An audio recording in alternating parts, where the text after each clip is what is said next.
ঢালিউড অভিনেতা শাকিব খানকে কেন্দ্র করে শবনম বুবলী ও অপু বিশ্বাসের মধ্যে কথার লড়াই যেন শেষ হওয়ার নয়।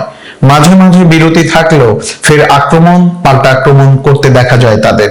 এবার দুই অভিনেত্রী একে অপরকে ব্যক্তিগত আক্রমণ করতে ব্যবহার করলেন তীর্যক ভাষা।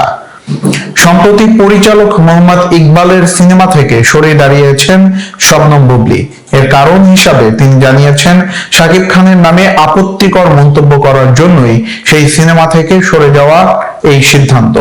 অন্যদিকে বুবলীর এই বক্তব্য সামনে আসতেই প্রকাশ্যে প্রতিবাদ করেন শাকিব খানের স্ত্রী অপু বিশ্বাস।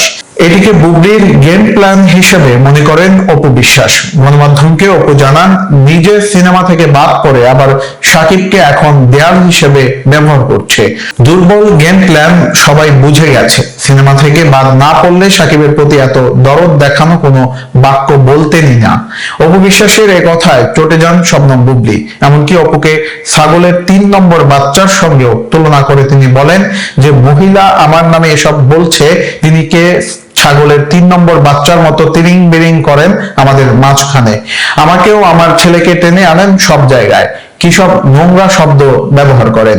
মুখের থেকে সবসময় দুর্গন্ধজনক শব্দ বেরোয় ওর, কারণ ভেতরটাও তো ওরকম। বুবলী বলেন, উনি নিঃশ্বাসের থেকেও বুবলীর নাম বেশি নেন। বুবলীর নাম নিতে নিতে মানসিক রোগী হয়ে গেছেন তিনি।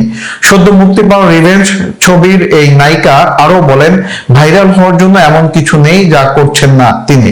শাকিব আমার পরিবার, আমি সব সময় তার নাম নেব, আগেও নিয়েছি, এখনো নেব। পরিবারের সদস্যদের নাম নিতে গিয়ে কেউ কখনো ক্লান্ত হয় না। বুবলী বলেন, তিনি আর চুপ থাকবেন না। নিজ স্বার্থ সিদ্ধির জন্য আদা জল খেয়ে শেহজাদকে তার বাবার থেকে আলাদা করার জন্য নেমেছে, তখন আমি চুপ থাকবো কেন? সে এসব নিয়ে নিজে সারাক্ষণ বাজে গেম প্ল্যান করে বলেই এসব গেম প্ল্যান শব্দ তার মুখ থেকে বেরোয়। এমনকি অপুর পোশাক ও চরিত্র নিয়ে বুবলী বলেন, এক নায়কের সঙ্গে প্রেমের গুঞ্জন উঠলো, যখনই আর বলিবনা হলো না, তখন বলেন যে এই প্রেমের কথা নাকি ইচ্ছে করে রটিয়েছেন। কদিন আগেও দেশের বাইরে গিয়ে খোলামেলা শুট করে এসেছে, অশ্লীল পোশাক পরেছে। সেই আবার অন্য নায়িকাদের বলেন, কখনো নাকি অশ্লীল ড্রেস পরেননি।